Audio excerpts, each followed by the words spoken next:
What's up, guys? So today we are going to do a platform review.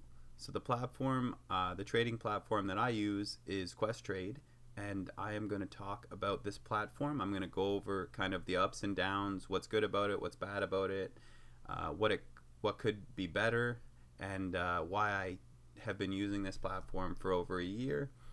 So one of the main reasons why I use this platform is because I'm in Canada. Trading in Canada is a little more difficult than trading in the States. The main reason is the available platforms, especially those that are not offshore. So there are a lot of offshore brokers like Trade Zero, like CMEG, and a whole plethora of other options, interactive brokers or whatever. They might be in the U.S. But either way, um, either you have to choose an American broker, which usually has a PDT rule. So the pattern day trading rule says you cannot trade consistently with unless you have something like 25,000 or something like that. Some places it's 10,000. It's a pretty large amount of capital you have to have in your account to be able to trade with regular consistency. So with day traders, we take 2, 3, 4 trades a day, and you can't really do that with a PDT rule because it limits you to only a few trades a week.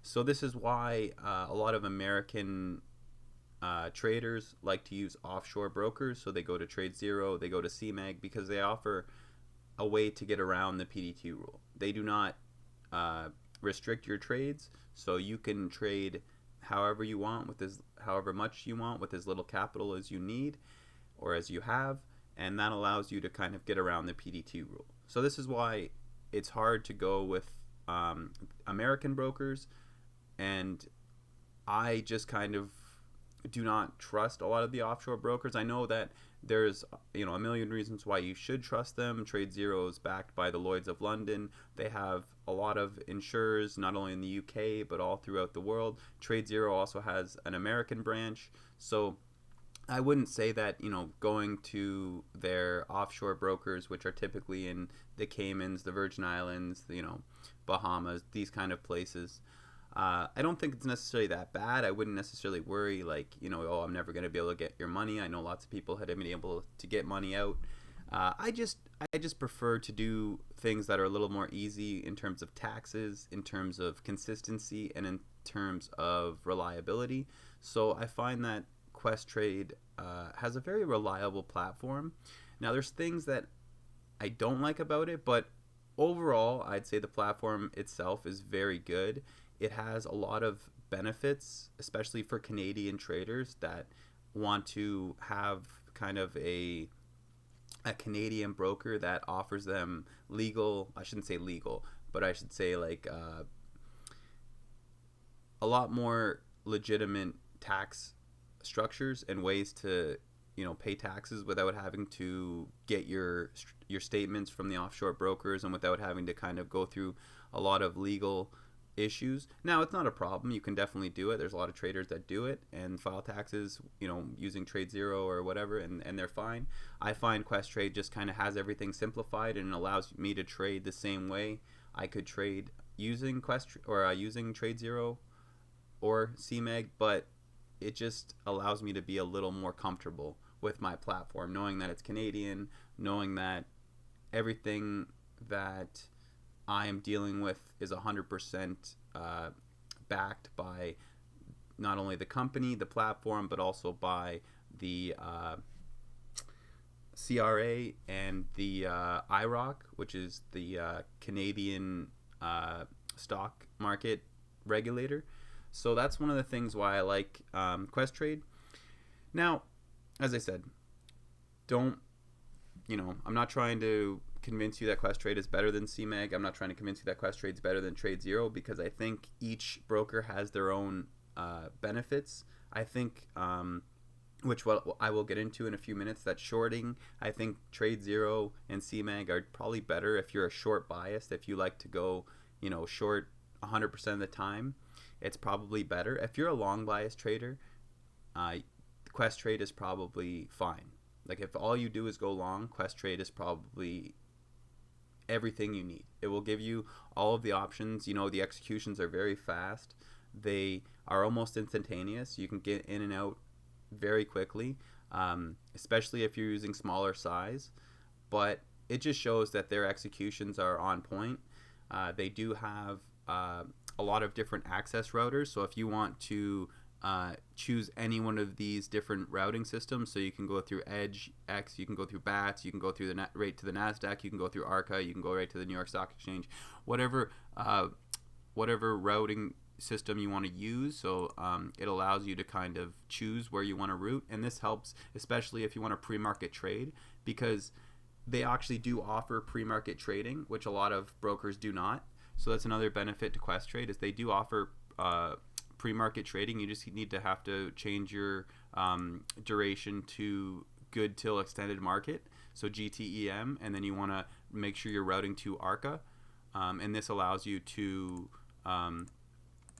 put in a trade pre-market. So if you wanted to purchase this pre-market, you could have purchased. Now the stocks you're seeing here are just the stocks that I was watching this morning. I was trying to short Lube back here in this area here in the 215 kind of range when it shot up here around 214. I was trying to short it at 214, and I got I couldn't get filled. Essentially, they were giving me a rejection notice, and then they gave me like a risk reward kind of thing. So when they give you a risk warning, it's basically what they're saying is that this stock is very risky. Going short is a very risky, so you have to have a certain amount of percentage in your account. A lot of times you'll have the short margin rate. So the short margin rate will tell you how much of your capital you need to trade the stock. So with the long margin rate, it's only 100%. So if you were to go long on LUB, you could use all of the capital you had, right? So say you had $1,000 and the long margin rate was 1,000, or sorry, it was 100%. Well, you could use all of the margin that you're given. So when you're going long, they give you a 3-to-1 margin, I think. So if you had 1,000, you could trade with $3,000. So your max buying power would be $3,000 if the long margin rate was 100%. Now, if the long margin rate was 200%, then you would need double the amount to trade. So if you had 3,000 buying power, you could only purchase 1,500 shares with 200% margin rate. So this is a way for them to mitigate losses, and for you to, for them to only allow you to buy a certain amount of shares based on the volatility in the stock. So as you see, the short margin rate is 150%. So this means that you would need to have the full amount plus 50% more, right? So if you if you had $1,000 and you wanted to short, the full $1,000, you wouldn't be able to. You would only be able to short $750 worth. So you would lose 50%, right? Which would be $250 essentially of your $1,000 capital or something like that. Anyway, basically you need to have the amount in standing. So when it's only 50%, you can trade with double the amount you have in your account, right? Whereas when it's 100%, it's basically saying that you can use all of the margin you're given, especially going long, but you can only trade with that amount of capital. You can't trade with more. You can obviously trade with less if you want, but they cap you as to the amount of margin you're able to get based on the margin rate, going long and short. So that's just a quick description of what that is. It gets complicated as the numbers change. Sometimes it's 500%, and that's almost impossible to make money shorting something when you can only short like 10 shares or something. So typically, I look to short things that have 100-200% margin rate, somewhere in here. It's not bad. And I was trying to short LUB at 214, catching this flush, and then I probably might have shorted it again once it tried to break 205. But anyway, when I tried to send these orders, they all just wouldn't get executed, right? So when you start to look at your orders, and you can see how I was trying to short this thing basically all day, and every time it just wouldn't allow me. They kept canceling my order, rejecting my order. It just was not filling. And that's probably one of the biggest issues that I have with Questrade, and that's their kind of problem. There's problems when you want to short. So not only is their margin rate an issue sometimes, but they typically don't have shares of every company. And this is not just true with Questrade. This is a lot of brokers that they don't have shares of a lot of smaller cap stocks. So this LUB, they might not even have had shares to short. But, it didn't tell me that. It told me it was a risk thing. So the rejection was not based on them not having shares to short. It was based on me not having enough capital in my account, or at least that's what they were saying, to short the amount that I wanted to short. And that's one thing, is like when you're shorting, the margin rate might make it so that you can only short like a few $100s, and that doesn't really make the trade worth it. Because if you can only short like a few $100s and it moves 10%, well, you're only going to make $20-$30, right? It's not worth the amount of trade or the amount of risk that you're putting in to make that trade, which is why the margin rate can kind of screw you. But it's the platform the broker trying to protect itself from incurring huge losses from people short selling. So that's, give or take, it is a bit of a problem. I do like to go short. I am typically a short bias trader, but I have gotten a lot of fills in smaller cap stocks. So it's kind of hit or miss, right? Some days you might be watching a stock and you're like, man, I really want to short this, try, and you just get rejected and it tells you they don't have shares to short. So then you kind of have to, walk away knowing that you probably could have made money on that stock, but you didn't because you couldn't get shares to short. And that's where offshore brokers like TradeZero and CMEG offer a better execution in terms of shorts, because they usually have more shorts to share. And this allows you to get better executions and actually be able to short the stocks you want to short because they have shares. So that's one of the biggest issues with Questrade. I would say that's the biggest issue, is when you want to short, they typically don't have shares to short. Now, if you're shorting stocks like Nikola here, that's a mid to large cap stock, there are shares to short. There's almost always shares to short. And that's the thing, right? It just depends on your platform and your strategy, right? So you can see the short margin rate is only 100% for Nikola, and it's only 75% going long, right? So what this meaning is that you can use 100% of your margin rate from your capital. So if you have a 3-to-1 margin rate, you can use 3 times the amount of capital you have and trade with that. Now, a lot of times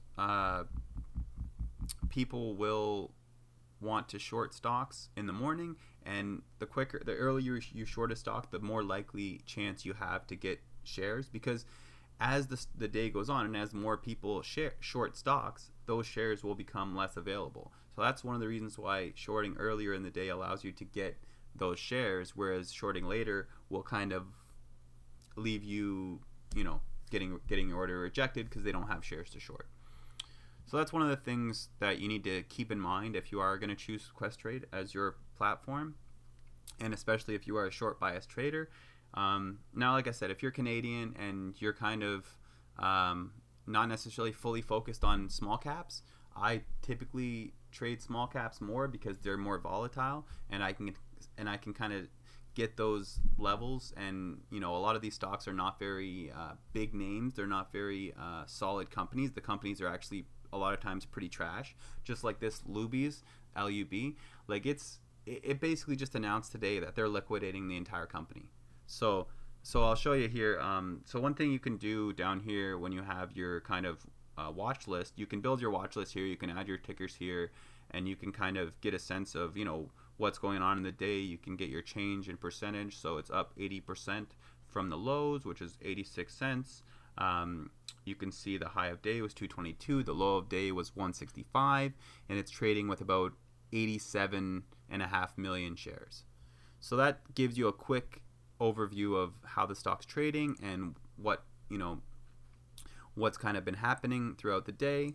And now when you click on this N here, this is news. So it tells you that there's news. So you can kind of just do a quick glance and see which stocks have news, and then you can double click on it and it will open up your platform window here to give you kind of a news feed. And this comes from Benzinga, and it basically explains how the company today announced a plan of liquidation. So they will basically be selling the company, and the net proceeds will go to the company stockholders, after which the company will be dissolved. So basically what this is saying is that it's going to be delisted, it's going to sell all of its assets, and then it is going to hopefully give the shareholders some kind of kickback. Now, this is the kind of catalyst or the kind of headline that typically does not do well. And the reason is because obviously they're selling the company. They're liquidating all assets. Now, they claim that the shareholders are going to get a kickback, that they're going to be rewarded, and that, before they delist the company, they will kind of be giving the shareholders a payout or something, some kind of remuneration. I don't know. They don't explain exactly what it's going to be. But this is something you want to kind of look at with a grain of salt. And this is why I wanted to short the stock this morning, because I was kind of thinking like, hey, this company is going to be delisted. They're going to sell all their assets, and hopefully, the stockholders will get something. So that's probably why you saw a big spike in volume. Today, people are getting in hoping, hey, I'm going to hold this thing until they announce delisting, and then we're going to get some sort of, some sort of monetary compensation. So they claim. It might happen, it might not. Who knows? But at the end of the day, when you see a headline like that and the stock shoots up 100%, I start to look for a short.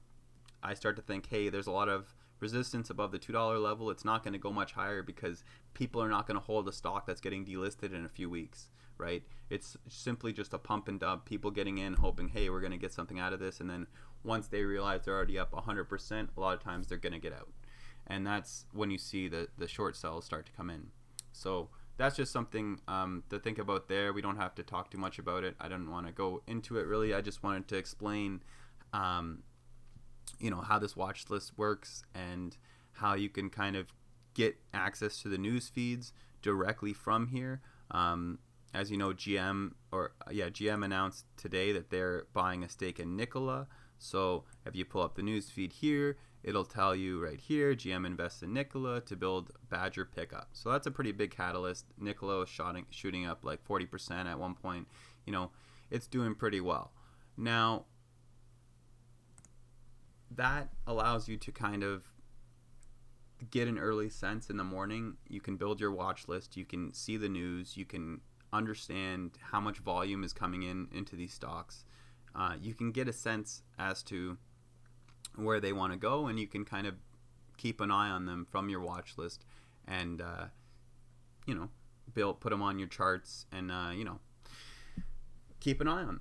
So that's kind of my day starts with building the watch list in the morning. So the one thing, you can get a stock screener on Questrade, but I don't find it's that useful. So that's one of the things that I kind of outsource. I find I really just use a YouTube channel called Precision Day Trading.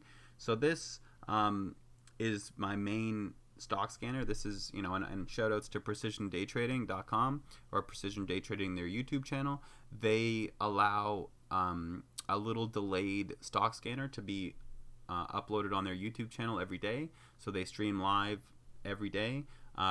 And you can kind of just watch this in the morning to get a sense of what stocks are shooting up. This is how I found Lube this morning, is I kind of, put on Precision Day Trading in the morning around 8:30, 9, and I get a sense of which stocks are going up. So I saw Lube was shooting up. I saw Nikola shooting up over here in the large caps. So they have their small cap scanner here. They have their mid to large cap scanner here. They have their small down gappers telling you what small caps that are going down, and you can constantly keep coming back to this all day. You can keep it on lock and just kind of, it'll spit out, it'll read off so I have it on mute, but if you have the volume up, it'll tell you which tickers are coming up on the high of day Momo scanner. So this momentum scanner tells you which stocks are getting a lot of volume, where the buying is going, where people are looking, and it gives you a sense which stocks are shooting up, so you can kind of go in or even shooting down, just which ones are getting high volume at that moment, so where people are watching. And you want to be watching the stocks that everybody else is watching, right? So this is how you get the most volatility. This is how you get the most movement, whether to the long side or to the short side. Either way. So that's my stock scanner, and that's kind of how I build my watch list every morning. As I bring up Precision Day Trading's YouTube channel, I watch this scanner, I get a sense of what's moving, and then I build my watch list from that. So this Questrade platform I built, so everything you're seeing here I ordered my own way. Like I moved all of the charts here, I put my order window here, I put my watch list here, and I put my time and sales here. I like this look. It's kind of, you know, I've gotten used to it. Everybody can build their own charts, whether you want to have like 3-4 charts here. You can have these, you know, you can make these charts smaller and you can put more charts here, or you can make these charts bigger and just kind of be able to look at them from a longer perspective. That's one thing that I kind of like to look at them from longer perspectives. And obviously if you want to change to like a 5-minute chart, or, you know, a daily chart, you can do all of that. It has access to, you know, their charting platform and software is very good. Comparatively, I have not seen much of a difference between their platform and say TradeZero, although their platform can be clunky at times and can be delayed, but not this only happens during certain, you know, very, very high volatile or very like unusual. If stocks are making very unusual moves, sometimes they will not show up. I remember one day there was a stock trading and then all of a sudden just disappeared for like half an hour. The chart just wasn't working. It just wasn't, you know, and it would have kind of sucked if you were stuck in that trade, you know. But I've only seen that probably one time in the whole year that I've been using the software. So it's not, I wouldn't say that's a big issue. I would just say it's something to be, you know, to be aware of, that it does happen, but not in any way an issue with the platform, I wouldn't say. So, you know, as you build your charts and your platform, you can kind of get a sense of where you want to be looking, kind of how you want to build your platform, whether you want to have like a 5-minute chart down here, a 1-minute chart up here, a 1 minute, a 5 minute, and, you know, I just like to be able to look at, I'm usually looking at 1 or 2 stocks, and I want to keep the charts both up. That way I can get a sense of where the stock's moving, where the resistance level are, where the VWAP is trading at, and the moving averages, and I can get a better sense of where the stock is heading and how I want to be, whether I want to be long biased or short biased on that particular stock. And Lube is shooting back up, as you see here. Like the volume came in, there seems to be this big support level here at 180. So it always wants to break down to the 185 level, and then it kind of can't break that level, and so it's shooting up again. Again, as I explained earlier, I still think this is a good short. I still don't believe this company is going to do anything before they delist in a few weeks or a few days. I don't know. I assume this thing is going to go back down to $1, probably by the end of the day, or at least, you know, by the end of the week for sure. So that's just my opinion on that stock and how it's going. But as to the platform, this over here is your time and sales window. And this is something that I don't know if everybody kind of watches. Sometimes people watch the level 2. So the difference between the level 2 and the time and sales is that the level 2 is showing you orders that are trying to be executed, orders that are kind of being put into the market but that are not executed. Whereas the time and sales, what you're looking at here, tells you what stocks are actually being executed, so what orders are actually being executed. So all of these orders that you're showing you have already been executed, right? So these here coming in, you have at $2.10, you have 500 shares, 500 shares, 500 shares. You know, and a lot of times these shares are a lot bigger.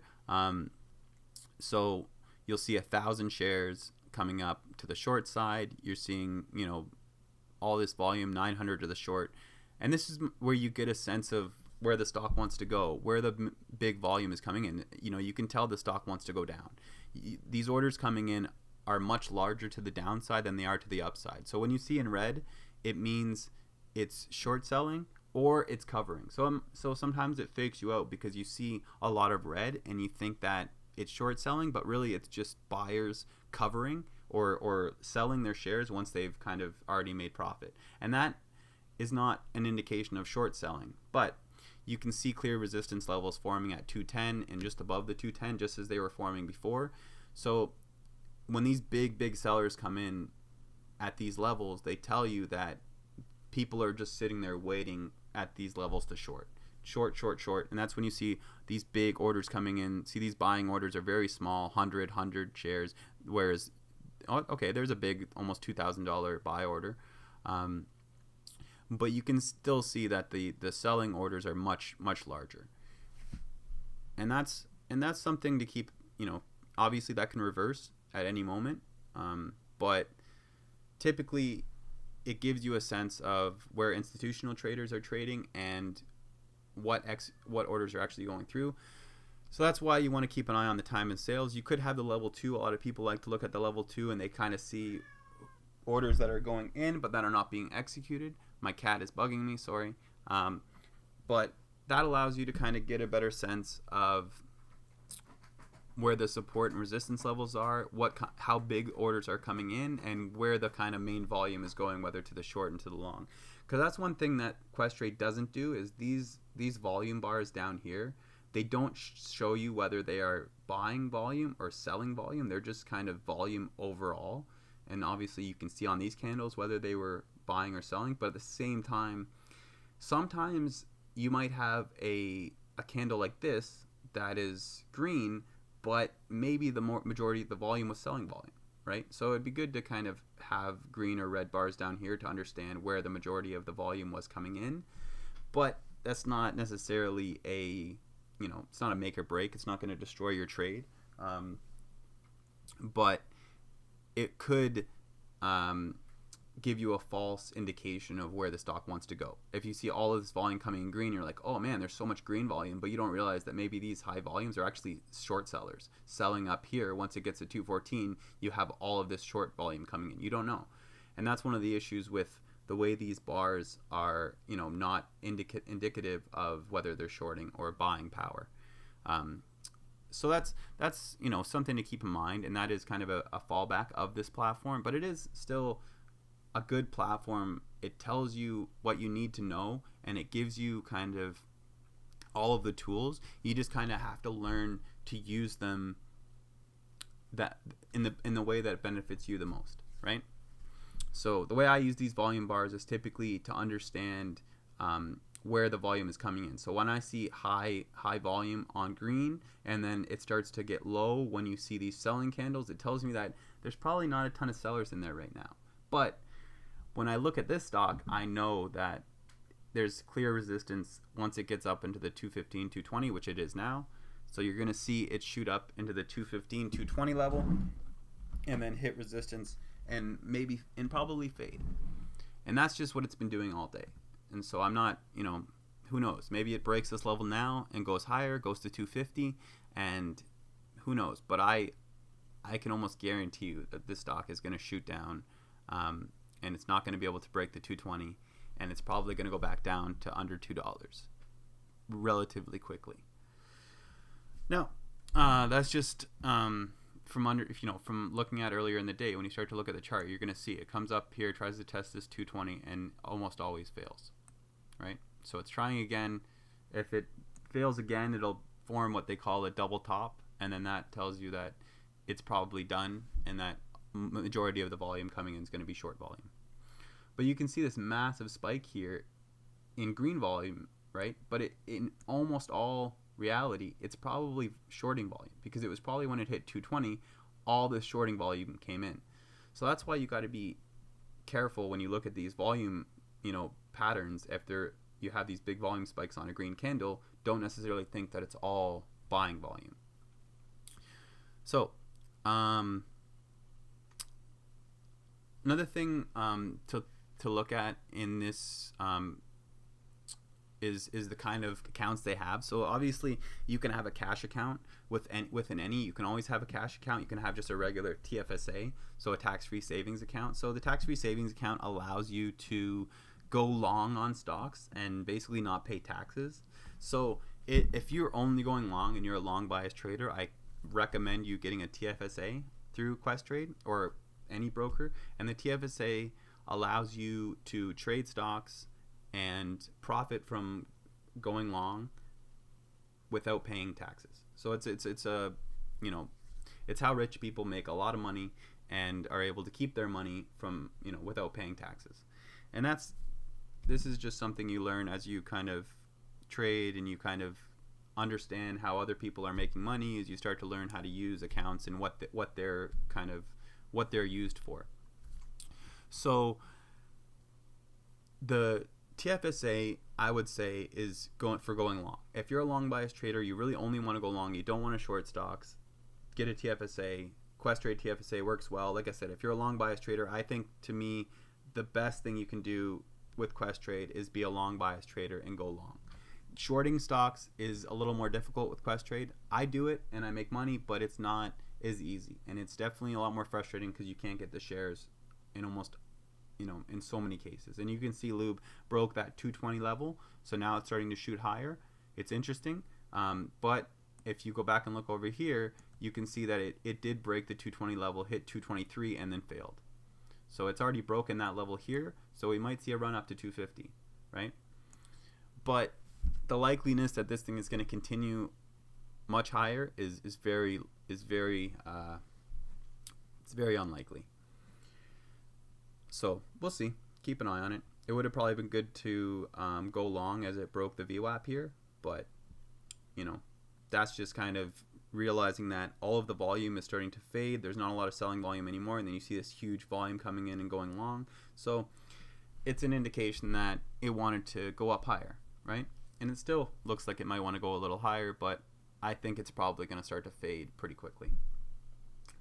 So another thing to think about, as I said, the difference between the TFSA and the margin account. So I use a margin plus account. So the margin plus account is essentially a margin account that's leveraged to your TFSA. So what it does is you can have, say, $1,000 in TFSA, or like however much, $10,000 in a TFSA, and you can have like maybe $2,000 in your margin account, but it allows you to use the money in your tax-free savings account to trade on your margin account. So it's very, you know, it basically, however much you have in total between the both two accounts is how much you can trade with, but the profits will only end up in your margin account, which means you will have to pay taxes on them. The benefit to the margin plus account is that you can short stocks. So you can only short stocks in a margin account. Unfortunately, the TFSA does not allow you to short. You need to be able to use margin to short, because you need to borrow those shares and then sell them back at a lower price, meaning that they need to have shares, meaning that you need to use margin to be able to borrow them. And a lot of times, there's just not shares to short. So you end up, you know, wanting to short something real bad because you see the perfect opportunity and the pattern, you know, is presenting itself. You try and you just can't. So it's a little bit of a bummer. But if you're going long, I've never had a problem. Like you get executed within, especially if you want to do a market order, it's almost instantaneous. Limit order, it depends on the price, right? Like if the price is where you're trying to buy at and you execute a limit order, bam, it'll execute instantaneously. So the executions are very fast. They can be preferred routing. They have preferred routing. Like I said, if you want to, you know, route to whatever, if you want to go through Arca or you want to go through Edge, it doesn't matter. You can use any one of these routing systems, and it will execute your order at a very, very quick pace. So that is pretty much it when it comes to the Questrade platform. Like I said, it's good for going long. It's good for executions, except for when you're shorting, it's sometimes hard to get shares to short. That's probably the major drawback of this platform. Other than that, the news feeds, the time and sales, the executions, the order windows, the charts, all very good. I like the platform. I like all of these options. If you're a Canadian trader that wants a new platform but doesn't necessarily want to go offshore or get American brokers that are going to enforce the PDT rule, I would recommend Questrade. In Canada, there is no PDT rule. They do not enforce it. So you will not be, you know, penalized for trading more than or trading, you know, more than the PDT rule allows.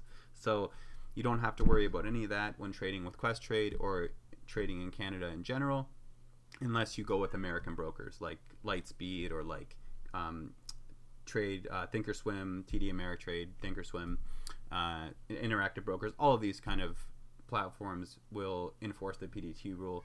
So that's one of the benefits to using Questrade. Sorry about my cat in the background. I will leave it there. If you have any questions, comments, feel free to leave it in the comment section below. Please like, subscribe, and let me know if there's any more videos you want me to make, or if there's anything else you want me to talk about on this platform or with Questrade. Feel free to hit me up, and I will let you guys know. One more thing, their customer service is hit or miss.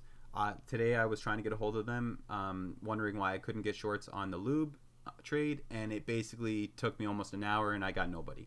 So sometimes you can, I was talking to one guy that I would basically call him every day, and I had his extension, and I would call him, and we would kind of, he would be able to help me out very quickly, and that was perfect. I haven't been able to get a hold of him for a while, so I don't know if he left the company or whatever, but sometimes it can be hard to get a hold of people. But if you're persistent and you really need to get a hold of somebody, you will be able to get a hold of them. It just sometimes takes like an hour or two to get them actually on the phone. And they do have a lot of customers. They are constantly dealing with people, and sometimes you can leave a callback number, so then they'll just kind of call you whenever they're free, and that's worked for me pretty good in the past. So in terms of customer service, I'd probably give them like a 6.5, 7 out of 10, just because it is slow and hard to get a hold of sometimes, especially maybe when you're really wondering why I can't get in this trade.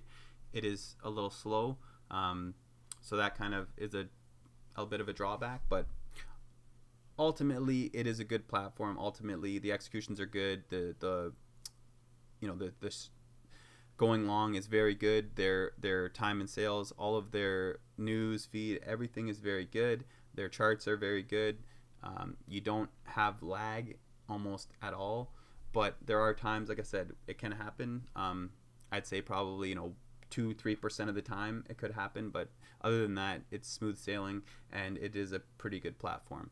If you want to be a short bias trader, I would recommend maybe looking into the offshore brokers, and you'd be able to get shorts a little easier. But other than that, it's a really good platform. I highly recommend it, especially for Canadian traders.